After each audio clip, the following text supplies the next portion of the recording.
शुद्धं परमियं जिणेन्दवर्णेमि चन्दमकलङ्कं गुडरयणभूषडुदयं जीवस्य परूवणं बोच्छम्। गुमटसार जीवकांड ग्रंथराज के स्वाध्याय में सम्यक्त मार्गणा के अंतर्गत गुणस्थानों में जीवों की संख्या का वर्णन आप लोगों को बताया गया था। 3 कम 9 करोड़ मुनि महाराजों की जो संख्या होती है वो सभी संख्या के बारे में गाथा नंबर 633 में बताया गया था। और उस गाथा में वह जो 3 कम 9 करोड़ मुनिराज हैं वो 6वें गुणस्थान से लेकर के 14वें गुणस्थान तक के सभी संयमी उसमें आ जाते हैं। जो पहले संख्या बताई गई थी प्रमत्त वाले जीवों की, अप्रमत्त वाले जीवों की, फिर उपसम श्रेणी के 4 गुणस्थानों की जो इस संख्या बताई गई थी वो संख्या सब आप लोगों को ध्यान में भी होगी और उसको समझ करके हम अगर पूरा सबका टोटल करेंगे तो वो 3 कम 9 करोड़ आ जाता है। आदि जो गुणस्थान वाले जीवों की संख्या बताई थी वही संख्या सब टोटल करने पर जब हम देखते हैं तो वह 3 कम 9 करोड़ की संख्या आ जाती है। और उसमें सभी गुणस्थानों की संख्या तो जानने में आई, एक जो 14वें गुणस्थान में अयोगी केवलियों की जो संख्या होती है वह भी संख्या जब निकाली जाती है तो वह भी 598 आती है। कितनी? अयोगी केवली जीवों की संख्या भी 598 आती है। तो इस तरह से यहाँ पर सब जीवों की संख्या का प्रमाण हो जाता है। अब यहाँ पर थोड़ा सा वही गणित का वर्णन आ रहा है। जैसा कि पहले कहा गया है कि जीव कांड में पहले एक सामान्य जो तथ्यात्मक वर्णन चलता है सैद्धांतिक, वो तो सबके लिए सरल होता है। बीच बीच में कुछ संख्यात्मक गुणा गणित का वर्णन आ जाता है। तो उसी वर्णन को थोड़ा सा पढ़ना है कि जो 4 गति संबंधी जो मिथ्या दृष्टि जीव हैं, सासादन गुणस्थान वाले जीव हैं, मिश्र गुणस्थान वाले जीव हैं और अविरत सम्यक दृष्टि जीव हैं, इनकी संख्या को निकालने के लिए जो इनका एक भागहार निश्चित होता है उस भागहार का कथन करने के लिए ये गाथाएं आ रही हैं। तो आगे की ये 2 गाथाएं युगल गाथाएं हैं। 634 नंबर की गाथा पढ़ते हैं। ओघा संजद मिस्सय सासण सम्मान भागहाराजे रूणवलिया संख्ये जेणिह भजिय तत्णे खित्ते देवाणम अवहारा होन्ति असंख्येण तानि अवहरिय तथेव यपक्षित्ते सोहम मीसाण अवहारा। यहाँ कहते हैं ओग का मतलब होता है गुणस्थान। तो ओग में यानी गुणस्थानों में असंजद, मिस्सय और सासण सम्मान, इनके जो जे भागहारा, इनके जो भागहार हैं, यानी गुणस्थानों की जो संख्या बताई थी उनमें असंयत सम्यक दृष्टि यानी 4थे गुणस्थान वाले जीव, मिश्र यानी 3रे गुणस्थान वाले जीव और सासादन सम्यक दृष्टि यानी 2रे गुणस्थान वाले जीव, इनके भागहारों का जो प्रमाण बताया गया है उसमें रूणवलिया एक रूप कम कर देने पर यानी 1 अंक कम, आवली के असंख्यातवें भाग का अगर हम उसमें भाग दे दें तो भजिए, भजी माने भाग देने पर जो लब्ध आवे तत्थ निखित्ते, उसको उन्हीं के उन भागहार के प्रमाण में अगर हम मिला देते हैं तो क्या आ जाएगा? ये दूसरी गाथा में लिखा है देवाणम अवहारा, यह देवगति संबंधी भागहार का प्रमाण आ जाता है। फिर इसको भी हम क्या करते हैं, हौंति असंख्येण ताणी अवहरीय, जो देवगति संबंधी भागहार आता है, इसके भी प्रमाण में एक कम आवली के असंख्यातवें भाग का भाग देने से जो लब्ध आएगा उसको तथ्यव या पक्षित्ते, तथ्य माने उसी देवगति संबंधी भागहार के प्रमाण में मिला देते हैं तो सोहम ईशान अवहारा, वह सौधर्म ईशान संबंधी भागहार का प्रमाण आ जाता है। तो ये केवल आपके लिए जो सैद्धांतिक तरीके से भागहार को निकालने के कुछ ये तरीके जो बताए जा रहे हैं कि जीवों की संख्या है उसमें किसका भागहार कितना होता है, उस भागहार विशेष को बताने के लिए ये गाथाएं आई हैं। इसी तरह से अब हमें आगे के ऊपरी स्वर्गों के भी इसी भागहार के प्रमाण को जानने के लिए ये गाथा आगे भी आ रही है। सोहम साणहार मसंखेणय शंखरूव संगुड़िदे ओवरी असंजद मिस्सय सासड़ सम्मान अवहारा। इन गाथाओं का अर्थ पढ़ते हैं कि सौधर्म ईशान यानी सौधर्म और ईशान स्वर्ग के सासादन गुणस्थान का जो भागहार का प्रमाण है उससे असंख्येणय यानी उससे असंख्यात गुणा,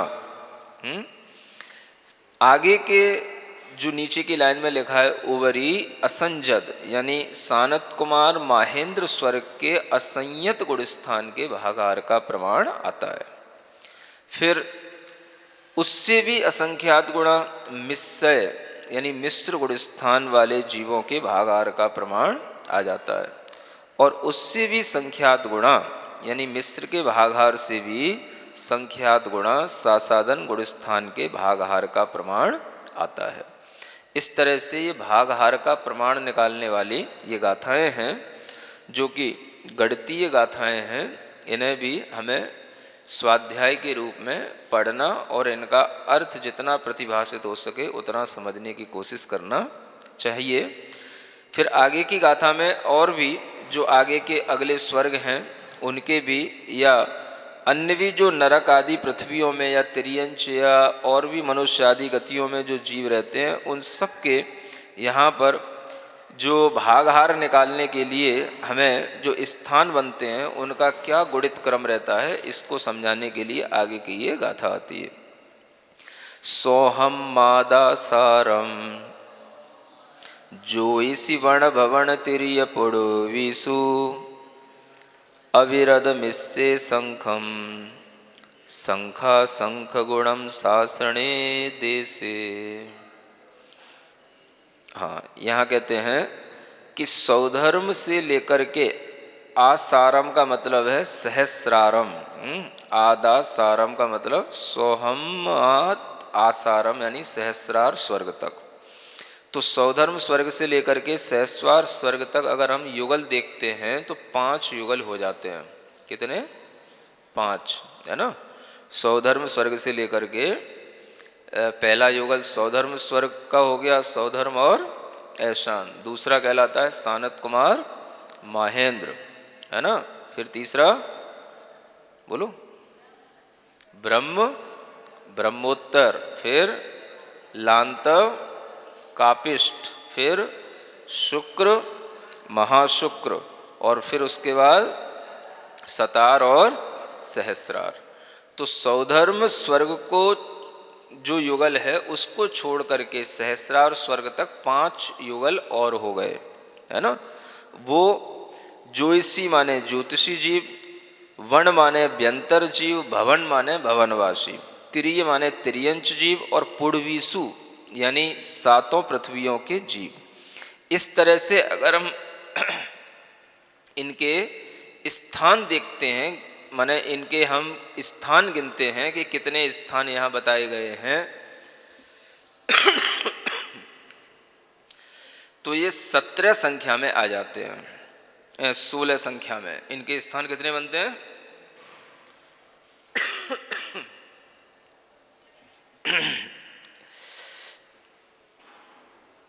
सौधर्म स्वर्ग से लेकर सहस्रार स्वर्ग पर्यंत तक बने 5 युगल, है ना।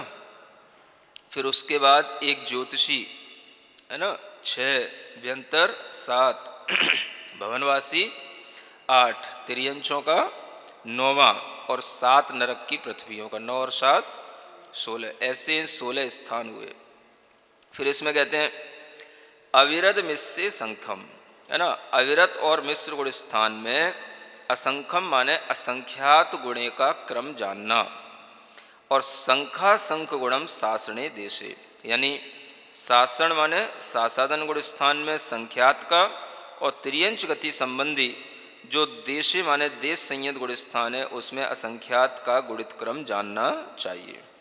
इस तरह से गुणित क्रम की यहाँ पर एक व्याप्ति को बताया गया है, और ऐसी व्याप्ति आगे के भी आनत आदि स्वर्गों में यहाँ पर अगली गाथा से कही जाती है।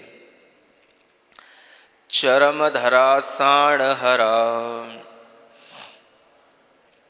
आणद सम्मान आरण पहुदी अंतिम गेवे जंतम सम्मानम संख संख गुण हारा। चरम धरा, चरम माने सप्तम पृथ्वी के, अब हमने जो 16 स्थान बनाए थे उनमें अंतिम स्थान सप्तम पृथ्वी का था।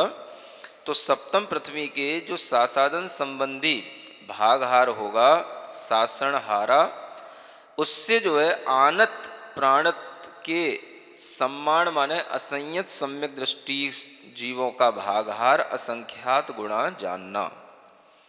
और फिर इसके आगे आरणप पहुदी माने आरण अच्युत स्वर्ग से लेकर अंतिम गेवे जंतम 9वें ग्रह अंतिम ग्रहवेग पर्यंत तक इन सभी स्थानों में असंयत सम्यक दृष्टि जीवों का भागहार क्रम से असंख्य संख गुण हारा, यानी वो असंख्यात गुणा भी होता है और संख्यात गुणा भी होता है। ऐसा इन भागहारों का क्रम जानना चाहिए। यद्यपि यहाँ पर इस गाथा के अर्थ से असंख्यात गुणा और संख्यात गुणा दोनों निकलते हैं, लेकिन जो इसका अनुवाद किया गया है उसमें दोनों में संख्यात गुणा और संख्यात गुणा ही लिखा गया है। इसी तरह से आगे भी कहा जा रहा है तत्तो ताणुत्ताणम वामाणमनुद्दिशाण विजयादि सम्मानम संख गुणो आणदमिस्से असंख गुणो। तत्व माने फिर इसके आगे, यानी हम आरण अच्युत स्वर्ग से लेकर के 9वें ग्रहवेग पर्यंत तक हमने भागहार का वह गुणित क्रम जाना। अब इसमें जो आनत प्राणत से लेकर के 9वें ग्रहवेग पर्यंत के जो मिथ्या दृष्टि जीव हैं उनके भागहार का क्रम अगर हम जानते हैं तो वह कैसे निकलता है। ताण उत्ताणम, यानी जो हमने पहले कहा हुआ है वामाणाम अनुद्दिशाणम विजयादि, यानी जो वाम का मतलब यहाँ पर मिथ्या दृष्टि जीवों का जानना। तो मिथ्या दृष्टि जीवों का भागहार का जो क्रम है वह अंतिम ग्रहवेग संबंधी असंयत सम्यक दृष्टि जो जीव हैं उनके भागहार से संख्यात गुणा होता है। इस तरह इस जो अंतिम ग्रहवेग संबंधी मिथ्या दृष्टि के भागहार से फिर वही क्रम पूर्वक जब हम बढ़ते चले जाते हैं तो वह संख्यात गुणा 9 अनुदिश और आगे की विजयादि का मतलब है विजय, वैजयंत, जयंत और अपराजित, इनके भी असंयक सम्यक दृष्टि जीवों का ये भागहार आ जाता है। और फिर विजयादि संबंधी जो असंयत सम्यक दृष्टि जीव हैं इनके भागहार से आनत प्राणत संबंधी जो मिश्र गुण स्थान वाले जीव होंगे इनका भागहार असंख्यात गुणा आता है। तत्तो संख्य गुणो सासण सम्मान होदि संख गुणो उत्तठाणे कंसो पण छसत्तठ चतुर संदिठी। ये यहाँ कहते हैं कि इससे भी आगे जब हम आनत प्राणत संबंधी मिश्र गुण स्थान के भागहार से आरण अच्युत से लेकर के 9वें ग्रेवेग पर्यंत जो 10 स्थान बनते हैं, इनमें मिश्र गुण स्थान संबंधी भागहार का प्रमाण निकालते हैं तो वह सब में क्रम से संख्यात गुणा होता चला जाता है ना। तो यहाँ पर उनके अंक दिए हुए हैं, यानी संख्यात को समझने के लिए यहाँ पर 8 का अंक दिया गया है। और अंतिम ग्रेवेग संबंधी मिश्र गुण स्थान के भागहार से आनत प्राणत से लेकर के 9वें ग्रेवेग पर्यंत जो 11 स्थान आएंगे, इनमें सासादन सम्यक दृष्टि के भागहार का प्रमाण जो होगा वो क्रम से संख्यात गुणा होगा। तो यहाँ पर जो संख्यात का जो पहचान बताई, अंक बताया, वो 4 का अंक बताया। तो इस तरह से इन सभी पहले कहे हुए इन सभी 5 स्थानों में संख्यात का जो क्रम है वह क्रम से जो है 5, 6, 7, 8 और 4 के अंक के रूप में जानना चाहिए। सग सग अवहारे ही पल्ले भजदे हवंति सग राशि, सग सग गुड़ पड़ी वंडे, सग सग राशि सु अवनिदे वामा। यहाँ कहते हैं कि अपने अपने भागहार का सग सग अवहारे ही, अपने अपने भागहार का पल्ले में भाग देने से अपनी अपनी राशि के जीवों का प्रमाण निकल के आ जाता है। और अपनी अपनी जो सामान्य राशि होती है उनमें असंयत सम्यक दृष्टि हैं, मिश्र गुण स्थान वाले हैं, सासादन गुण स्थान वाले हैं और देशवृत्ति यानी पंचम गुण स्थान वाले जीव हैं। इनका जब हम प्रमाण जो आता है उसको अगर हम घटा देते हैं तो उससे बचे हुए जितने भी जीव रहेंगे वो सभी मिथ्या दृष्टि जीवों का प्रमाण आ जाएगा। इसी को यहाँ लिखा था सग सग राशिसु अवर्णिदे वामा। वामा माने मिथ्या दृष्टि जीव कहे जाते हैं, है ना। वैसे वाम माने होता है उल्टा, है ना। एक वामपंथी लोग भी होते हैं, माने तो वाम माने होता है उल्टा, माने जो उल्टे चलने वाले होते हैं वो जो है यहाँ पर मिथ्या दृष्टि जीवों के नाम से कहे जाते हैं। तो इतना ये गणितीय विवेचन था, ये थोड़ा सा पूरा हो गया। अब आपके लिए फिर थोड़ा सा समझ में आने वाला वर्णन आ जाएगा। ये गाथा समझ में आने वाली भी पढ़ लेते हैं, है ना। 13 कोड़ी देसे बावन्नम सासणे मुड़े दब्वा, मिस्सा वियत दुगुणा असंजदा सत्य कोड़ी स्वयं। वैसे इस गाथा का वर्णन पहले किया गया है जब संख्या बताई गई थी कि देश संयत आदि गुण स्थानों में मनुष्य गति की अपेक्षा से अगर हम देखें तो कितने जीव होते हैं, है ना। तो वही यहाँ पर बताया गया। 13 कोड़ी देसे, देसे माने जो 5वां गुण स्थान है उसमें मनुष्यों की, अगर हम मनुष्य गति के जीवों की उस गुण स्थान में अगर हम संख्या देखते हैं तो वह 13 करोड़ आती है। यानी जो व्रती जीव हैं वह मनुष्य गति में अधिकतम उत्कृष्ट संख्या उनकी कितनी हो सकती है? 13 करोड़, है ना। त्रियंचों की संख्या मिलाएंगे तब तो वो असंख्यात हो जाएंगे, लेकिन केवल मनुष्यों की संख्या देखेंगे तो कितनी होगी? 13 करोड़। ऐसे ही 52 सासणे, सासण माने दूसरा गुण स्थान, सासादन सम्यक दृष्टि गुण स्थान में 52 करोड़ ये मनुष्यों की संख्या कही गई है। मिस्सावीय तद्दुगुणा, और जो मिश्र गुण स्थान है उसमें भी जो संख्या है वह उससे दूनी जानना, यानी 52 का दूना करोगे तो कितना हो जाएगा? 104 करोड़ ये उनकी संख्या जानना। और असंजदा सत्य कोटि स्वयं, और असंयत जो हैं वो 7 करोड़ मनुष्यों के रूप में जाने जाते हैं। तो इस तरह से ये गुण स्थान में जीवों की संख्या बताई गई। आगे का विषय अब थोड़ा समझ में आने वाला होगा, उसको थोड़ा सा अगर समझना है तो यहाँ पर एक गाथा के रूप में और पढ़ लेते हैं। जीविदरे कम चये पुण्यम पावोत्ति होई पुण्यम तो सुहपैडीणम दव्वम पावम असुहाण दव्वम तो। देखो, जीविदरे कम चये, है ना। जो हमने जीव पदार्थ के बारे में वर्णन किया था तो उसमें पुण्य जीवों के बारे में भी बताया था और पाप जीवों के बारे में भी बताया था। तो उसमें ये कहा था कि जो मिथ्या दृष्टि जीव हैं और सासादन गुण स्थान वाले जीव हैं ये पाप जीव कहलाते हैं, है ना। जो कर्म को बढ़ाने वाले जीव हैं, ये क्या कहलाते हैं? पाप जीव कहलाते हैं। और जो मिश्र गुण स्थान वाले जीव हैं, ये पुण्य और पाप का मिश्रण वाले जीव कहलाते हैं, है ना, ये मिश्र रूप हैं। और जो असंयत सम्यक दृष्टि से लेकर के ऊपर जितने भी गुण स्थान वाले जीव हैं, चौथे गुण स्थान से ऊपर के, ये सभी जीव पुण्य जीव कहलाते हैं। ये क्या कहलाते हैं? पुण्य जीव। तो यहाँ पर अब जीव से जो विपरीत अजीव पदार्थ है उसी का वर्णन किया जा रहा है ना। जीव दरे यानी जीव के अनंतर जो अजीव पदार्थ है उसका यहाँ पर अब हम वर्णन करते हैं। और जो कर्म हैं वो भी पुण्य और पाप दोनों रूपों में होते हैं। पुण्य क्या है? तो सुपैडीणम दव्वम, जो शुभ प्रकृतियां हैं, शुभ कर्म हैं, शुभ कर्मों का जो द्रव्य है वो पुण्य कर्म कहलाता है। और असुहाण दव्वम पावम तु, जो अशुभ कर्मों का द्रव्य है वह पाप रूप अजीव पदार्थ कहलाता है। तो मुख्य रूप से यहाँ पर शुभ प्रकृतियों के द्रव्य को पुण्य कहा है और अशुभ प्रकृतियों के द्रव्य को पाप कहा है। यानी जीव से विपरीत अगर हम अजीव पदार्थ में पुण्य और पाप के विषय में जानेंगे तो वे पुण्य और पाप मुख्य रूप से पुण्य और पाप कर्म कहे जाते हैं। क्या कहे जाते हैं? कर्म। जो पुण्य कर्म का जो द्रव्य है पौद्गलिक वह कर्म द्रव्य है, वह पुण्य कर्म द्रव्य कहलाएगा। और जो पाप रूप है वो पाप कर्म द्रव्य कहलाएगा।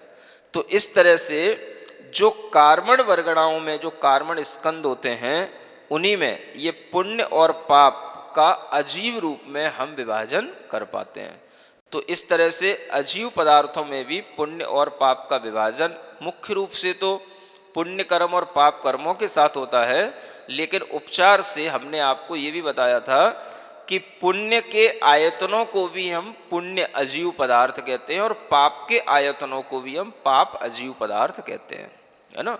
तो ये बाहरी तरीके से हो गया, एक उपचार से हो गया, लेकिन मुख्य रूप से तो पुण्य कर्म और पाप कर्म को ही पुण्य और पाप रूप अजीव पदार्थ कहा जाता है, ऐसा यहाँ पर बताया गया है ना। इतना ही पर्याप्त है।